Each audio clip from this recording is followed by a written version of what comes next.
Hey violins, this is to help you with the entertainer. So in the very beginning of the piece, if you were told to play it up the octave like it was initially written, I'll tell you how to play that in just a second. Otherwise, you're going to be looking at the notes in the staff as they're shown here, okay? One other thing to remember is that we're playing ragtime music, and ragtime is heavily syncopated. Okay, so you've heard this numerous times on YouTube, this melody, so you should have a fairly good idea of how it sounds if you're not entirely sure how to count the rhythms exactly. But when you're looking at your music, you're going to see lots of ties, whether they happen to be one note in one measure or one note at the end of a measure tied into the beginning note of the next measure and so on, which can really knock our displacement of the beat off a little bit, okay? So the most important thing I think would be this first measure. Make sure that you're feeling the very first beat on the downbeat. When you listen to the recordings, oftentimes it sounds like it starts on beat 2. And so you want to make sure you're starting on beat 1. So if you are somebody that's playing it up the octave, you're going to want to find your D in 5th position. So I would do that by first finding my D, my high D in 3rd position, right? That's 4 fingers on the E string. Then I'd replace that with 2.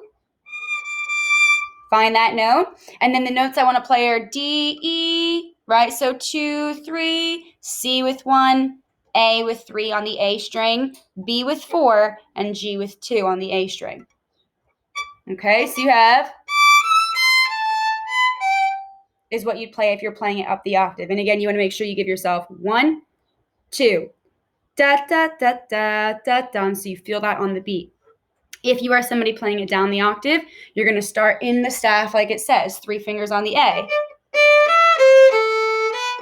And you have to make sure you play C natural, okay? If you play C sharp, it won't sound right.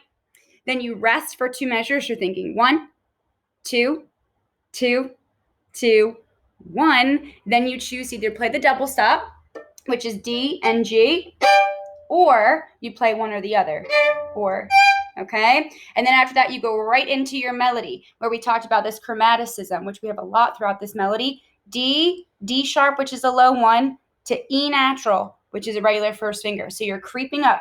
Da, da, dum. You have to move that finger. If your finger doesn't move, da, da, dum, then you're not playing 3 different notes, okay? So you have... Then keep your first finger down. That's why that line is there across. To go into second finger, you're going to keep these fingers down across both strings. That way, the only thing you're doing is moving the bow. Okay? Instead of having to move your fingers. From there, we creep up further, and you have 2, 3, high 3, 4. So watch my fingers there. Again, if you're not moving your fingers actively from 2, 3, high 3, 4, you're not going to get 4 separate notes, okay? So then you go back to 2. Okay? So if I were to play that from the beginning of that melody.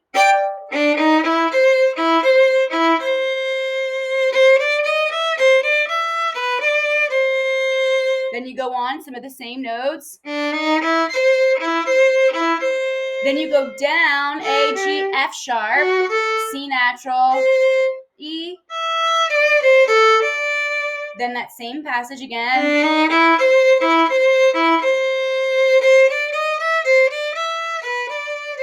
Then you just repeat that little figure. 4, 2, 3, 4, 2, 3, 2. And you know how I feel about playing everything all on one string. If you can, so it alleviates string crossings, I highly recommend it. Because you don't want to have to do extra movements if you don't have to. So stay on one string and use 4th finger to the best of your ability, okay? All right, then we look at the next section here. So from 35, you're playing on the offbeat just a little bit, so you have rest and rest. So just make sure you're counting and you're ready for that to happen. Da, da, dum. E and a 1, E and a 1, right? So be ready for that. The other thing is, again, you need to play 3 separate notes chromatically. So you're going from open E to low 1, F natural, to high 1, F sharp, okay? Then close 2, okay? Again, if your fingers are not climbing up the violin, 0, low 1, 1, 2, then you're not going to find those notes that you need, okay? You play that quite a bit, so you have... Be careful here. you've got lots of string crossings. So that's one I'd probably do in rhythms. And just stop on that, watching my bow for each of those crossings. And doing that as many times as I need to until I can have it nice and fluid. Okay, picking up from that open A. You have another string crossing over to a G on D string. So you can bet that's another spot you need to look at. And stop. And then you have another string crossing all the way to E string, which I would go to E string because the rest of my notes that follow are on E string. So I would practice that a lot because that's a big movement you can see in my arm on the screen. Okay, so at 40, and please watch those down arrows on the F naturals to play F natural.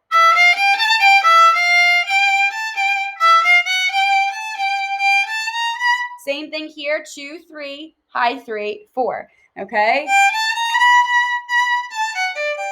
Then, same string crossing passage again. Okay, and then the next part of, right, da da da da da da, which I don't actually have included in this because the rest of that was a little bit easier for you guys. So I would really strongly suggest that you look at both of these helpful hints, okay? Just so that if you have to write anything in your blank sheet of music, you do that, because sometimes it just takes those little reminders to help us play something correctly, or help us practice it so we can play it correctly, okay? But I would really, especially in this next section here, practice those string crossings because you won't get them clean unless you actually sit there and practice them with stops. Make sure you're moving your arm correctly, all that stuff we talk about in lessons, okay? Make sure you're doing 3 separate notes chromatically, creeping up the violin, because if you're not moving your finger, you're not going to get 3 different notes, and we're not going to have that iconic da-da-da-dum that we know and love from The Entertainer, okay? The next section that we would go into on the next page repeats all of this. And remember, we're not taking it 8VA. I think only 1 or 2 of us are doing that, and we've already talked about how to do that. So that's in 7th position. So if you're not doing that, you're just basically going to repeat what we have at around 36 to the end, okay? So good luck. If you have any questions, let me know. But otherwise, happy practicing.